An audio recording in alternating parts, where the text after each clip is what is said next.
It's lights out and away we go. But I'm not turning the lights out because that would be dark. Okay. Hello everybody. Maybe you're listening. Maybe you're watching. Either way, my name is Celeste. My name's Chris. And if you didn't notice, that's my dad. And we live in California. And we're just racing fans. We just like to talk about racing. We like to watch racing. You like to race. Yeah, but we like racing that involves turning left and right. Ovals are They're okay, but... Ovals are okay if you're in a single seater.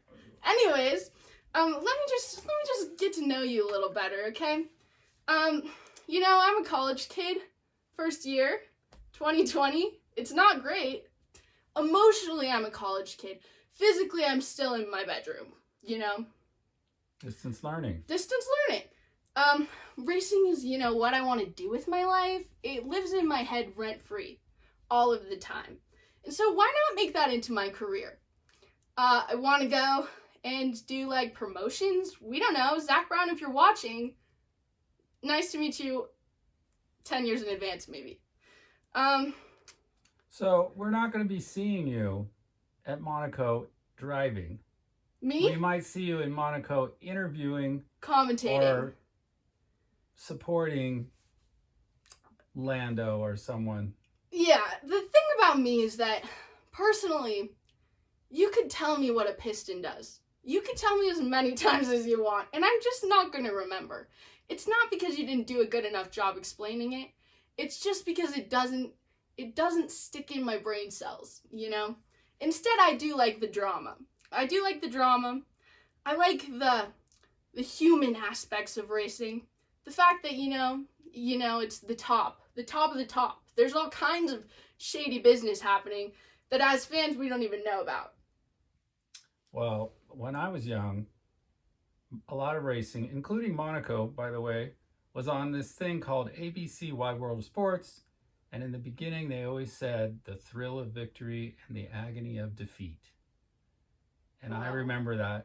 And they used to show, people crashing, the agony of defeat. And that's just a really good history lesson happening. Tell the people of wherever, the world, a little bit about you. Well, since I'm approaching 60, I don't actively participate as a driver anymore, although I could do a little autocrossing here and there. It's not that scary. But some of the other motorsports things that were more exciting than autocross involved track days and hill climbs. Hill climbs are usually like an autocross, only you drive up a closed hill and you go as fast as you can.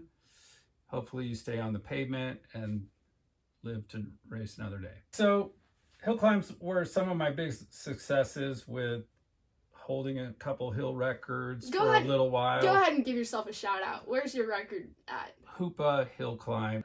At the end of the day, we're both just race fans. We love to do this. It's more exciting than football.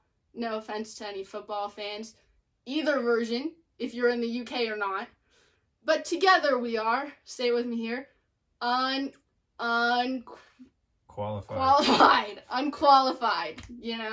Well, I just feel like, just briefly, again, I'm going to emphasize, I do this for the drama. I live for the drama. So, let me just give we'll have a little conversation about why we started this podcast. First of all, I think it's important to note, if I had to describe myself as one driver, I would be a Daniel Ricciardo. With a mix of Lando Norris. I'm a little shy. I'm pretty shy in the correct setting. But, I do this because it's fun and I have a good attitude. But I am also leading the conversation. My dad is more of a Kimi. He's here because he loves me, Well, obviously. I think you're a good mix. You've got the spice of a Kimi with the good attitude of a Sebastian. And I'm part Italian, so I go along with the Ferrari. Yeah. And I own an Alfa, so... So you've got it all, is what you're saying. Okay, so first of all, we tried to do this earlier. It was a thing, and it just didn't happen.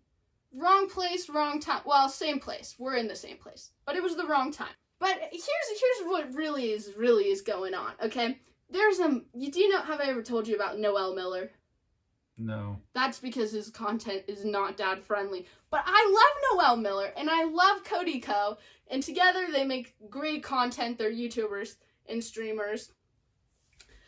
I love Noel Miller and he loves racing. And I didn't know that until quarantine started, which is, first of all, what a weird time anyways, right? This is the perfect time to start a Formula One podcast, in my opinion, because what else do we have better to do? But anyways, Noel Miller put out this podcast about racing and MMA. I think it's great. It's called Everything But the Points, if you want to listen, if you're a Noel Miller fan. But he did say something that I'm sure I'm the only one that was offended, and maybe it's just because it struck a chord in my insecurities. But he said something along the lines of, like, listen, if you're a woman listening to this, and I know you're listening to this because you like the way these drivers look, okay? I know this, all right? It just kind of struck a chord because I think that is just a harmful thing to say when women already have a hard time in motorsport. And I think it's hard to open a conversation and bring new fans in with the expectation that you're doing it because of, a sexist stereotype. And I don't think that was his intention. I'm sure nobody else was offended like I am. And I'm going to continue to watch Noel because I love Noel and I think he's hilarious. And I think his podcast is great, and I also think it's great he's bringing new fans. That was just something that resonated with me, and I was like, you know what? I'm a girl, and I love racing because it's great, and I like racing because it's a fun thing to do, and not just because I like the way they look. Claire Williams, I'm sure, is the same way. And so that kind of struck me, and I was like, you know what? I could start a Formula One podcast too. What's stopping me? Let's get on to talking about racing. Okay, well, let's get on to talking about racing. What's on your mind? What's on my mind? I think we should do a little, just in case somebody new is watching this, I think we should do a little rundown of the teams of Formula One.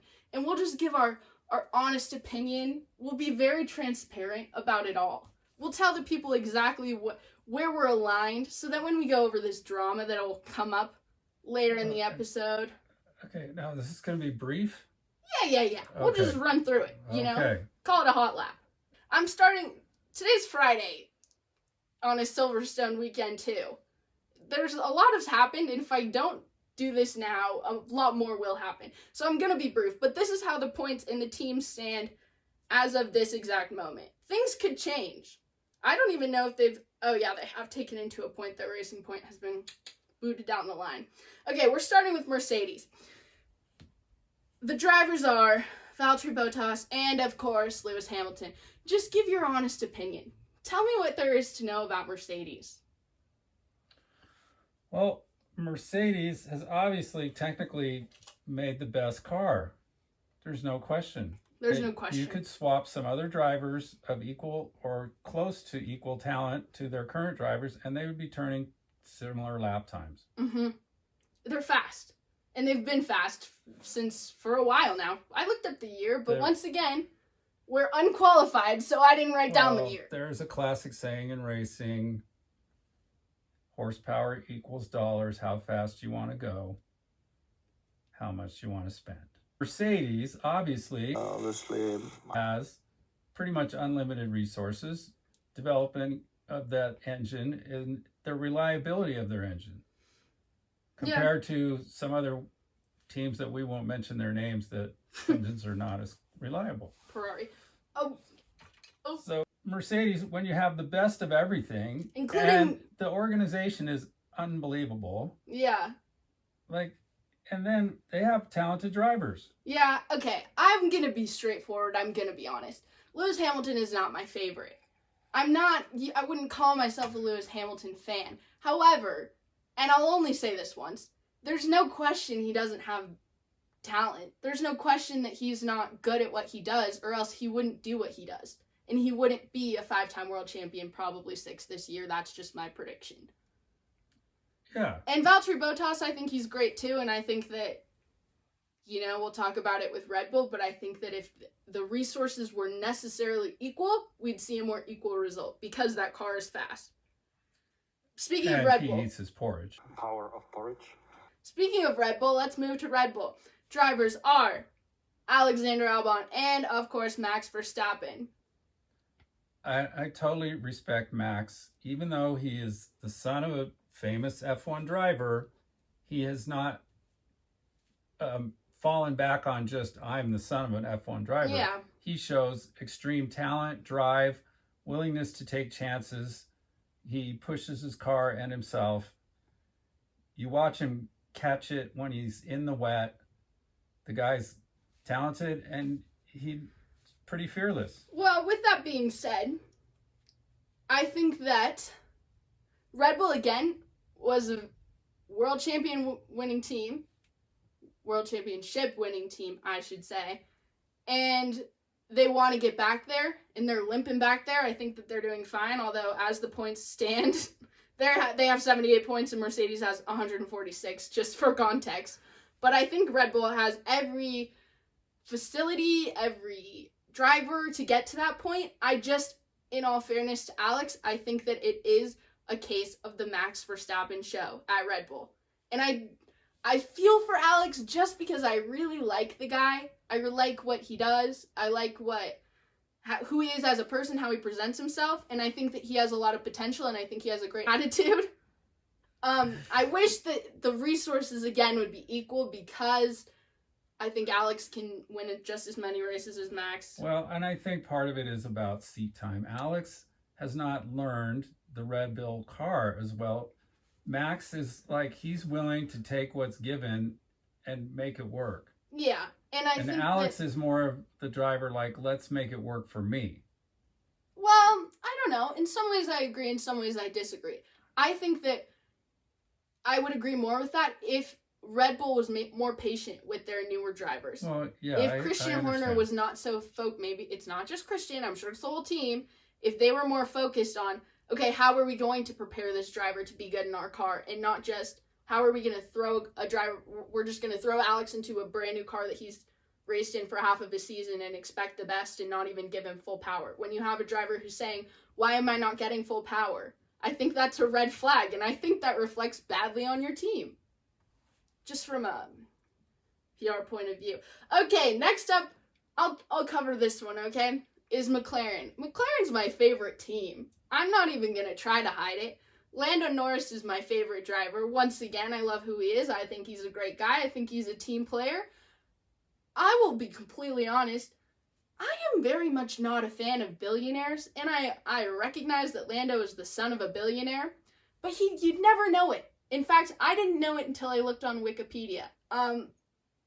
So that's Lando. Lando's talented, and he puts the work in, and he puts the work in with his team, and I think that it shows when he's getting P3s in his second year in Formula One in a car that's maybe not at Red Bull level. And when Scenario 7 comes on and he's passing 3 cars on the final lap. I mean, I think that there's talent there, and I think he puts in the work. The other driver is, of course, Carlos Sainz. Again, similar. I think he's great. I don't know him, but I think he's great. Yeah, but I have to say, Carlos, I saw him on a driver interview the other day. You know, they really don't do press conferences quite the same anymore. But so they were asking him some questions, and I was just so impressed with the way that he would answer questions. English is not his first language, and he is completely confident. Not even that. Like, he uses a way to express himself that's, he's not trying to be politically correct, but he comes out really smooth and well-spoken. He's you can smooth operator. There you go. Okay, you can go ahead with this one. These are your guys. Well, I've always been a Ferrari fan, being partly Italian. You just have to add that in. And Sebastian, I feel like he's gotten a bad deal. And Charles is just a rising star, and he's amazing. And the guy has come up so far so fast, but he's also paid his dues, like many of them, racing go-karts his whole life. Let me ask you a question. This is a question I think about a lot. Do you think he has bad luck, or do you think that eventually it's just going to catch up to him and he's going to work through it. And all those things have made him the driver he is today. Yeah, I think that's it. And that his psychologically, he's really resilient. Like, he gets down on himself, but then you can see him in an interview later and he doesn't let the media get to him. He's always kind of like, yeah, we're working on it. We're getting better. And we were happy to get what we've got. And Sebastian's, he, most of the time, he can be pretty calm about stuff, but then also he's also willing to just say what he thinks. And when the media asks him a stupid question, he'll say, well, you were watching. What happened between you and Valtteri?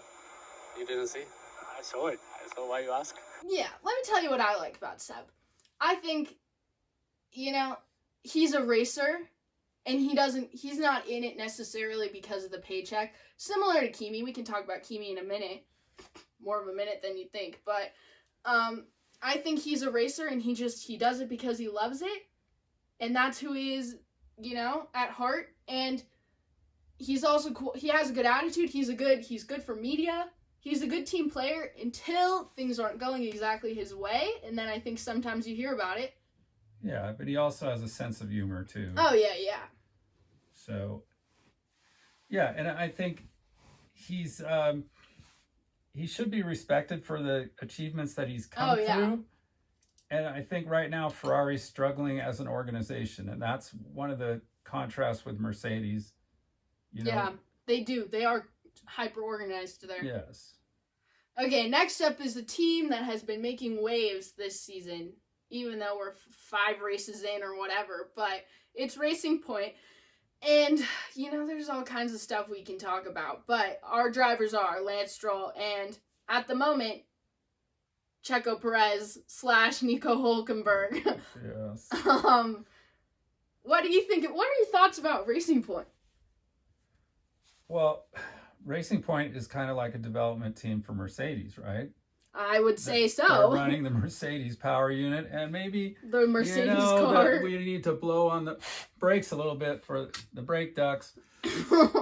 But that was some shade, if you. Yeah. So anyway, I don't know. Racing Point, I respect the fact that they're a smallish team, somewhat limited resources, but they have that connection to Mercedes, and they're doing the best they can with what they got. Racing's about, it's not cheating. It's finding the holes in the rules. Yes.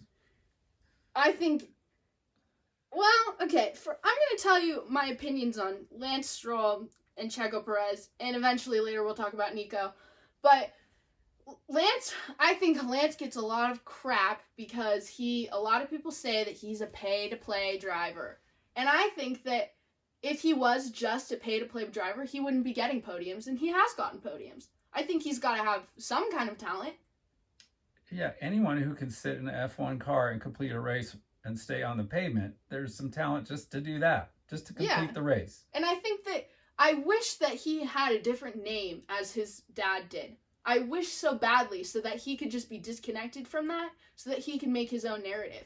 Because I think that in many ways, that's the narrative that's been written for him. And he hasn't been able to get away from that. I don't even know. I mean, maybe that's something I'd like to do some research on about how much he feels about that, how strongly he feels. Because if it were me, first of all, it must be nice. Second of all, it must be hard.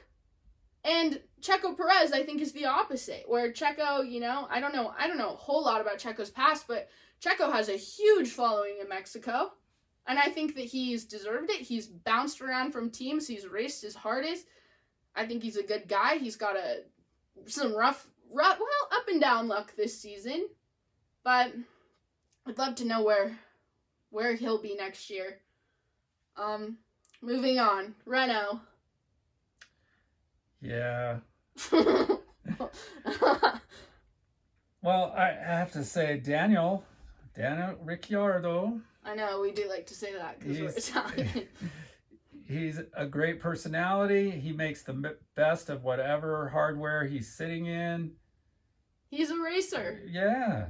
I love Daniel. Daniel's another guy that I would just love to sit down and have a conversation with him, even if it's not about racing, because that comes across as, you know, the class clown and the joker and the very lighthearted, he's there for a laugh. But I also think he's got so much wisdom that he doesn't even get credit for. I would love to just have Daniel Ricciardo, if you're watching this, you know, you can be in this hot seat right here on my bedroom floor. Esteban Ocon, what do you think?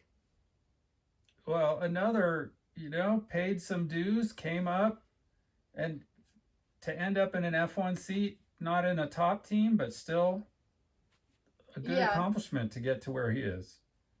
I think we should note some sources that I'm not a very great reader. So I do love videos and I love audio. With that being said, Will Buxton, WTF1, and Drive to Survive on Netflix that is my source. That's what I like to watch. That's what I like to do in my free time. And I would have never known enough about Esteban Ocon if it weren't for Drive to Survive. And I just saw him sitting there in that first season and they were talking to him and my heart broke for him because I think that he loves racing and he does it because he loves it and this is his everything to him. He's this like small town kid who this is just what he wants to do. I don't think you hear those stories a lot in Formula One. You hear him in IndyCar, you hear him in NASCAR. But you know, how many small town kids where you're like, I just want to do this because I'm talented and I love doing it. Not because my dad is rich and I have connections and I can go to Silverstone every weekend to race go-karts. Not that that's a thing that happens. Anyways, that's my thoughts. AlphaTauri / Toro Rosso. I'll never stop calling it Toro Rosso. Daniel Kvyat. Well, just glad that he's feeling strong and healthy to drive a full race after all the things he's been through. Yeah. You know, and it shows that his love for the sport. Yeah. I think Daniel is confident, maybe overconfident. He does have the nickname the Torpedo. You came like a torpedo. And I think that I don't know a lot about him if I'm being honest. But I think that he loves doing it and that's why he's there. I think all of these guys love doing it and that's why they're there, but you know, certain people it shows more than others, but it is he's gotten a few chances now. Well, yeah. Well, okay, speaking of a love for racing and not the best luck, Pierre Gasly. I think Pierre... Okay, let me just, for context, I was only started getting invested in... Formula One has always been a part of my life because it's something that you've been invested in. But I was not invested until 2 or 3 years ago. And I remember seeing Pierre Gasly on Toro Rosso and thinking, okay, yeah, I don't know anything about racing, but this kid might go far. Because I think he's talented, he's a good guy, and he tries his best, and he gives it everything. And I was so excited when he got signed with Red Bull last year, and I was so excited. But I think, once again, he's just another example of Red Bull not necessarily wanting to put the time in with their newer drivers, because they can't. I mean, that's the thing, they can't. They can't afford to. They want to be the world champion team. Part of that whole pack of kids that came up through go-karting together. Charles, Alex, George, Lando, Yeah, so they're all of that young guns rising up thing. Yeah. Alpha indeed. Alfa Romeo Racing. Kimi Räikkönen, who is, of course, be honest, your favorite. My favorite. Where would you be without Kimi? The Iceman. What would we say in casual conversation? We wouldn't. We would just never talk if it wasn't for Kimi. They'd leave me alone. I know what to do. I know, and I say that quite often. Kimi is, if you don't know Kimi, you're missing out, because Kimi is, you know what, you talk about Kimi. Kimi's your dude. For one thing, besides the fact that he has been a world champion, he has the personality of, he's just a racer. Yeah. He's not about the media. He's not about the glamour. Now, in the past, he was a bit of a party womanizer. Yeah, type. you know, but he's settled down now. He has a couple kids. He's happily married. Happy anniversary, Kimi. I think today's his anniversary. Oh, see, but the thing is that he could have retired. And he didn't. But he's willing to work with the team because he's also known for giving great feedback to the team about how to improve their car. I agree. He's a veteran. He knows what he's doing, even though he wants to be left alone. And, well, in contrast, let's talk about Antonio Giovinazzi. In theory, we should love him. We should love Giovinazzi because he's a good Italian boy. But I know nothing about him. Absolutely nothing. I mean, you don't even hear his name in commentary. I know nothing about him. Yeah, it seems like he's in Kimi's shadow somewhat. Yeah. Well, how can you not be? And usually he doesn't out-qualify Kimi, but sometimes he does. Mm-hmm. But another young driver who probably deserves to get some more experience and see what happens. Well, speaking of experience, let's speak about Haas. We've got Kevin Magnussen and Romain Grosjean. First of all, from a PR point of view, once again, I know nothing about PR. I know that's what I want to do, but right now I am let's say it together, unqualified to talk anything about this. I just love to pretend. It's just they're not good for each other in terms of PR. They don't like each other. You watch a show like Drive to Survive, which has brought so many new fans into the sport, and that's what you see. That's the way you're going to represent your team. I think there's a lot of opportunities because Haas is, the American team representing, in some ways, the American dream. And that's who you choose to represent you. Two drivers that are great on their own but not great together and crash into each other and don't like each other.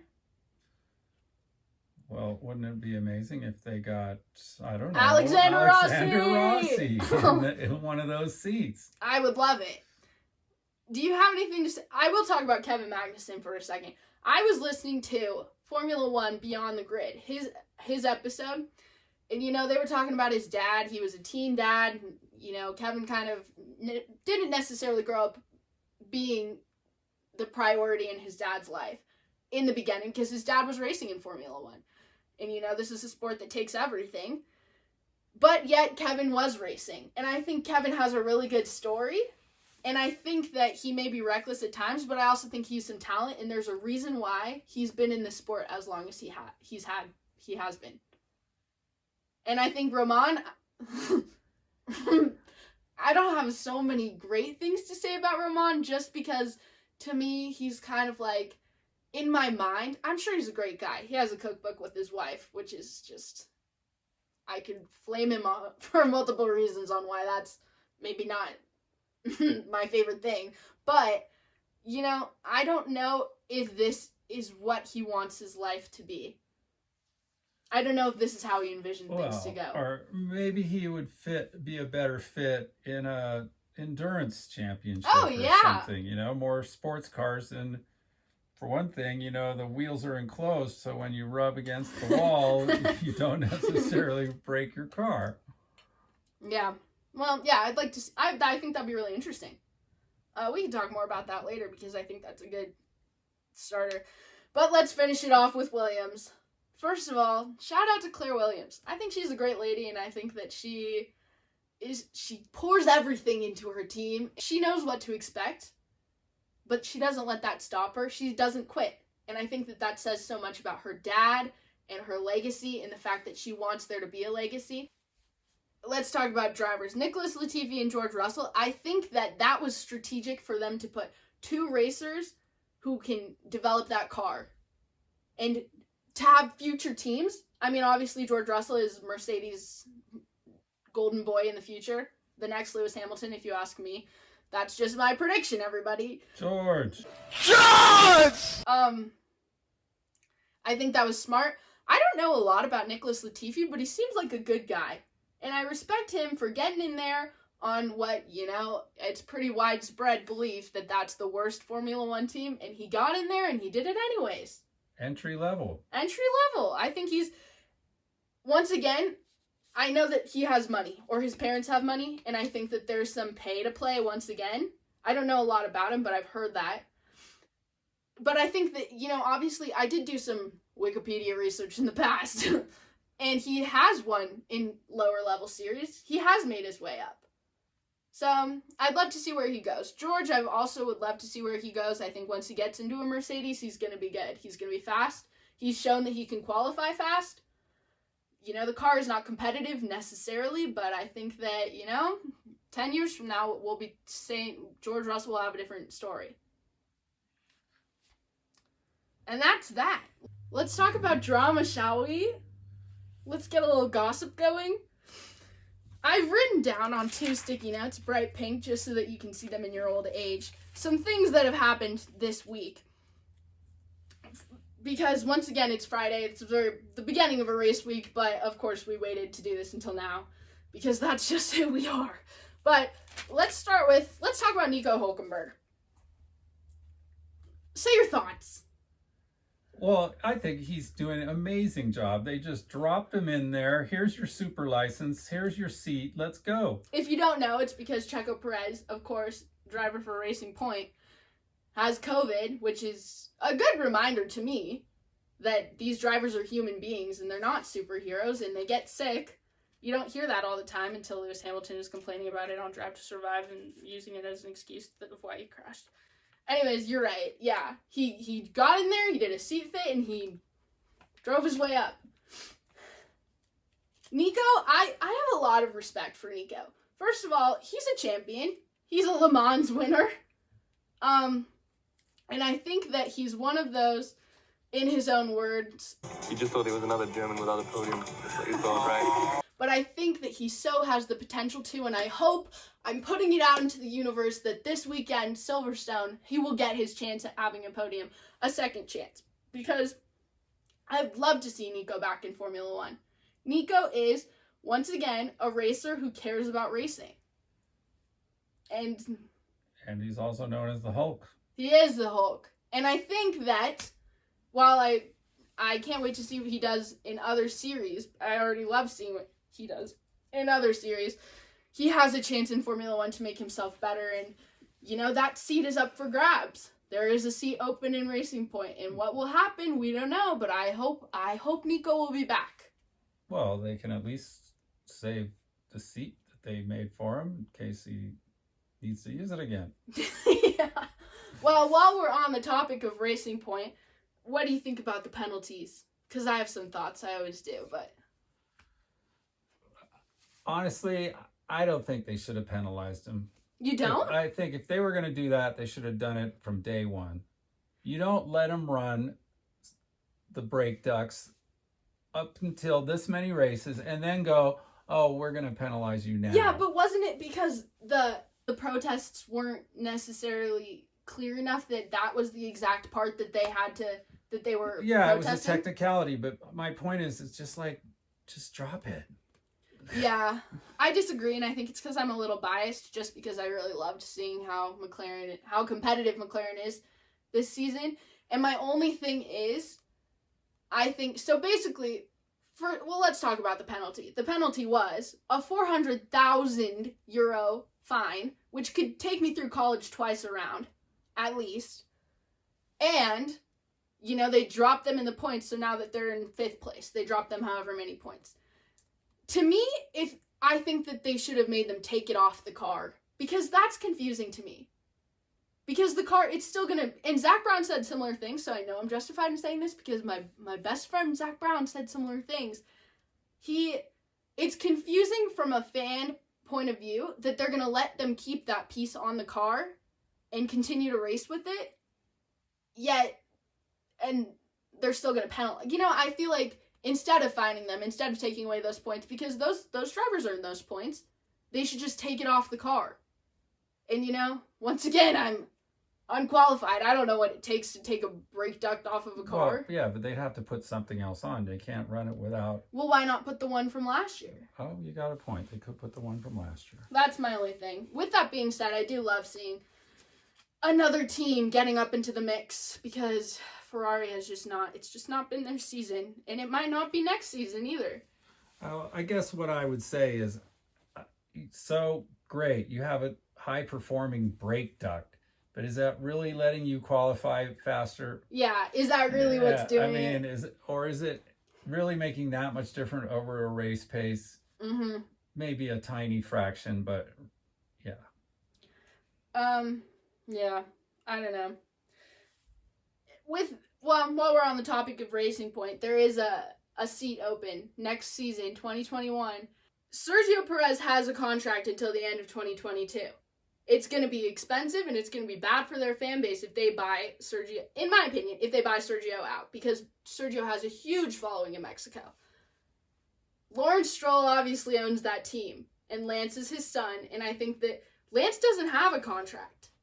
So what's going to happen to Lance? I mean... I don't think he needs a contract. Well, what do you think? Do you think that, Nico has confirmed. He said that, yeah, I'm I'm talking to some teams about having a contract next year. Do you think that that's at Racing Point? Do you think that this weekend will... He's probably talking to them, and they might be looking at, Sebastian Vettel. They can't afford him. But maybe they can! If they're... Well, I don't know. And they also might feel like Sebastian Vettel's headed towards retirement. So why spend a bunch of money paying him when you could bring in somebody at least somewhat younger? Well, where do you think Sebastian will go? What's your prediction? I think Sebastian's going to retire. So do I. But or I do he'll think... go sports car racing but you know or something. What? Oh, I hope he goes IndyCar racing. I hope or so maybe. much. I don't see that happening. That's way too much work. I don't see it happening this time year. Away from his kids. I just don't see that happening. Family guy. I think there's been rumors swirling around that he has a deal with Racing Point for next season. He was seen with that guy from Racing Point. Yeah. I can't tell you who that guy is because I didn't do my research. Yeah, but I saw him comment about that, and he's like, I was talking to him about the car. We were just walking off the track, and he gave me a ride. Yep, I don't know. But is a ride ever just a ride in Formula One? I don't know. Well, let's talk about Haas, okay? Once again, I'm going to put it out there. Günther Steiner, if you're watching this, you have the opportunity... Are you a wanker? My God, don't call me that. Günther has the opportunity to sign an American driver.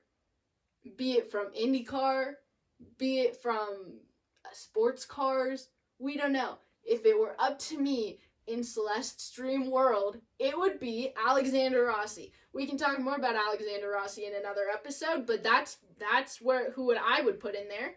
I think that is... Haas is having some problems. They're trying to decide whether to stay in the sport. You put an American driver on an American team, and suddenly you have a narrative. You have a story, and you have press, because people are going to want to follow that story. And I think that Santino Ferrucci used to be a reserve driver. I have issues with Santino Ferrucci, and he screwed that up for himself with the FIA, but what could have been, Yeah, well, Mario Andretti won a world championship, but I'm just saying, that was a big deal when an American wins a world championship. Yeah. But, I mean, at this level, if an American won a race with Haas or got on the podium with Haas... I think podiums are anything, especially in this climate with Mercedes where it's just... Yeah.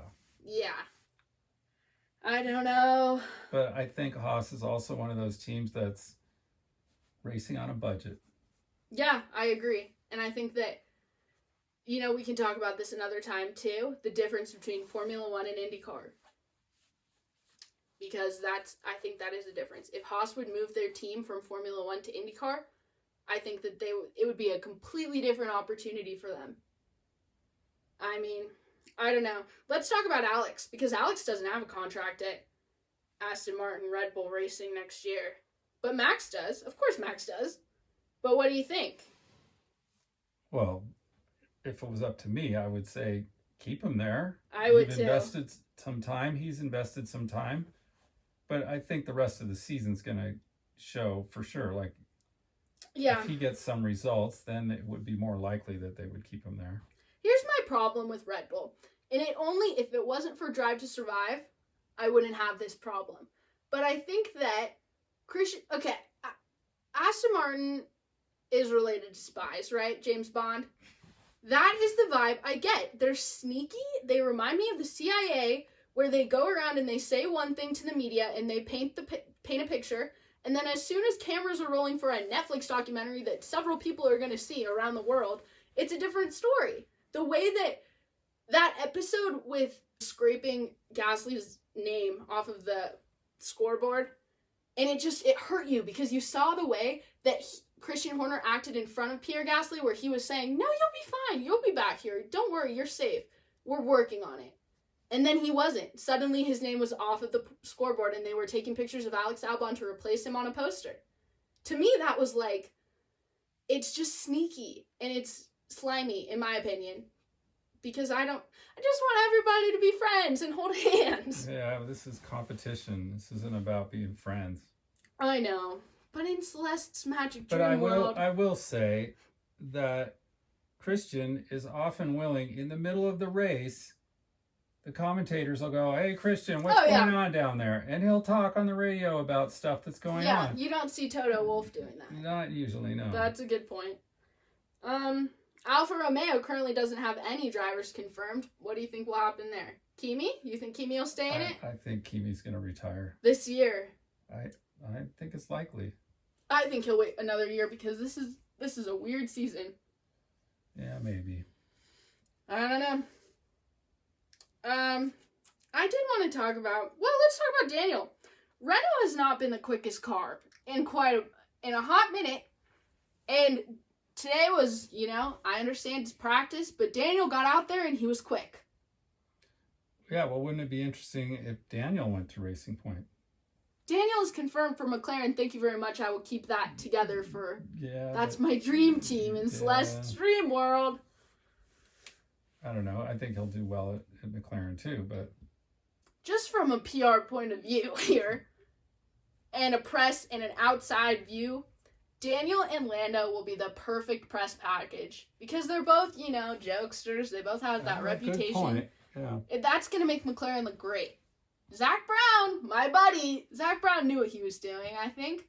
And I think Zach Brown was bold to take a chance. Not even. I think that was an easy choice to sign Daniel. Because Daniel has proved himself that even if it's not an ideal situation, like Red Bull was in 2018, even if it's not an ideal situation, he'll make the best out of it.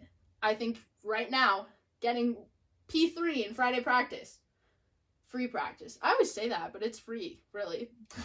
I just like it because it's on a Friday. Anyways, I think that's really shown. Once again, Charles did have some words to say. In fact, I don't even know if I want to talk about this because there's some controversy and I think we should just make a brief comment that, Charles his job is to drive fast. Yep. His job is not to be political, just like Lewis. Lewis is good at driving fast. Here's what I think. I think what we're talking in regards to is the whole end racism campaign following the protests in America over the Black Lives Matter. And if you know me in real life, if you follow me on social media, you know that I'm very outspoken about Black Lives Matter. I completely agree with it. I've protested in my own way. I've donated. That's my own being very clear. That's my standpoint on this. But I do want to say, I think you can choose to be an activist. You can choose to have your name be involved in that. And people will judge whatever you want. But I think that the whole kneeling, while I personally agree with it, I can totally see somebody else's point of view. And I can see Charles's point of view where he doesn't want his name to be related to that. And whether you agree with that or not, that's his choice. Exactly. He shouldn't feel pressured to do it just because it's politically correct or it's woke or all the other young guys are doing it. Yeah, because here's the thing. I don't even want to get too much into it because I think that this has been a big conversation in general, and we're not qualified at all to talk about this stuff. I mean, not even trying to make that a joke. We're not qualified to talk about racism because that's not something that we've personally experienced at the level that would make us qualified to talk about that, so I'm not going to. But I do think that I cannot wait. I think the whole wearing a t-shirt that says end racism, that's a start, but it's not enough. Putting a decal of a rainbow on your car, it's not enough. So I can't wait to see what Ferrari does, or not just Ferrari, everybody, Formula One does with this. I can't wait to see what Formula One does, even if it's diversity and inclusion or scholarships for kids from inner cities and creating opportunities for people that don't have rich parents with connections, so that more people with talent can come up and show that Formula One is a sport for everybody. More women, more people of color, more people with, whatever. So that's my thought. I do think, I don't agree with Lewis Hamilton on a lot of stuff, but he did say, he was doing some interview with Sky Sports, and he said, you can't fix a problem that you don't know exists. And so I think that what it's going to come down to is, if you want the players or the drivers in your sport to be political, to be activists, to have an opinion, then you need to do the work to educate them. Because you cannot throw a bunch of people who have never experienced what racism is, you can't throw them in and expect them to have an opinion on it. They have to want to have an opinion. And you cannot, maybe this is just me, this is my own personal opinion, you cannot pressure somebody into doing something, because then it's not going to mean anything. You can't pressure somebody into kneeling. That's a decision that they have to make on their own. How people protest, that's their business. You can't pressure somebody into protesting the way that you protest, because it has to come from within, and you have to prove that you're not just doing it because there's cameras on. And to me, that's what the difference is. We'll move on, but I think, once again, I'm going to emphasize education, awareness, and then do something permanent. Don't just wear a t-shirt that says "End Racism." Anyways. All right, well, let's wrap this up. What are you looking forward to for Silverstone? Next race, 2 days away. Maybe 1 by the time I upload this. Well, I would love to see Nico do well. Me too. And Charles to overcome the qualifying challenge. Yeah. I'm pretty interested in how they're going to manage the tires. Me too. There was a lot of... Today in practice, they were like, these soft tires are junk. After 2 laps, you got to get rid of them. So they can't even really use them for qualifying. So, yeah. I don't know. We'll see how the qualifying goes tomorrow. Are you going to be up to watch it 6 a.m.? Earlier, huh? Mandatory. Mandatory. But I do feel like some of the cars that are doing well, as of course Mercedes, part of the reason that they had those tire failures were that they're generating some downforce and they're pushing their cars through the corners, and there's a lot of left-hand or right-hand corners. It's Silverstone. So it's kind of like Mercedes got as far as they did to the closing laps without losing the tires, whether it was related to a little bit of carbon off maybe Kimi's front wing, whatever. But my point is that they were able to back off a little bit and not push quite so hard. They still had the fastest car on the track, and they still lost their tires. Yeah. So if in the next couple of days they're being pushed even harder and they're having to manage their tires, we're going to see, is it going to be a 2-stopper and they just go under hard tires and hope for the best? We'll see how it goes. Yeah, I feel the same. I would love to see Nico do well. I would love for this to be, 2 years ago we look back and say, oh yeah, Silverstone weekend 2 was where Nico got his chance to win races again, or get on not again, but for the first time, get on a podium. I'd love to be the story that's written from this. I'd love to see Lando do well because it's his home race. I always love to see Lando do well. That's my own bias there. I'd love to see Alex do well because in a way this is his home race. I'd love to see anybody but Lewis win. Yeah, well. And also I would love to see Max qualify well, because that's kind of like his chance to show his talent. Yeah, that's true. But there's all the strategy around tires and what compound are you going to use in qualifying, and so that's all going to, and also they've been having some hot weather in England. Yeah. Okay, this is the last thing I'll say. I think, first of all, it's hilarious how people from the UK, if you're from the UK and you're watching this, hello, you love complaining about the weather when it gets hot. And sometimes I'm like, well, wow, it must be really hot. So then I go look it up and it's 75 degrees. That is not hot. We live in the mountains and that is not hot. But I will give it to him. It was like 90 degrees Right. there. And I melt at 90 degrees too. Well, Celeste, you have driven with me in my 1960 Mini, and you know that Minis, being the classic British car that they are, didn't have air conditioning. Yes. But that was okay because in England, you just open the windows. Usually it's A raining sea anyway. breeze comes Or through. the rain comes in. But my point being is the British people would not have tolerated weather at 95 degrees in their Minis with the sliding windows. That's in why I think, 1960. okay, here's my last, on a history point of view, I think there was a little conspiracy. On the East Coast in America, it gets hot in the summer, it gets muggy, and it gets humid. I think they lost the Revolutionary War on purpose because they couldn't handle that. Oh, This is a interesting. brand new conspiracy. You heard it here first. Unqualified podcast. Okay. You want to make a top 3 prediction, or are you not wanting to put anything Well, out? how about we say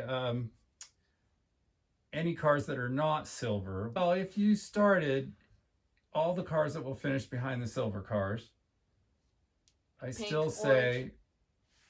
I mean, logically, Max is going to be up there, but like I was hoping, it would be nice to see Nico get in there. I would love to And, see Daniel and get a I- podium. Well, yeah, but I'm a little bit concerned about Renault and their team strategies, but we'll see what happens. And then if Charles could pull it off, that would be good because Ferrari needs all the points it can get. And I'd love to see Carlos do well. So basically our prediction is, our hopes are anybody but a Silver Arrow. Well, yeah, or who's going to follow the silver arrows? We're hoping for Nico, Lando, and Charles. Alex, and okay, there you go. Yeah. Okay, thank you. If you're watching this, thanks for tuning in. Once again, my name is Celeste, My name's Chris. and this has been Unqualified. Unqualified.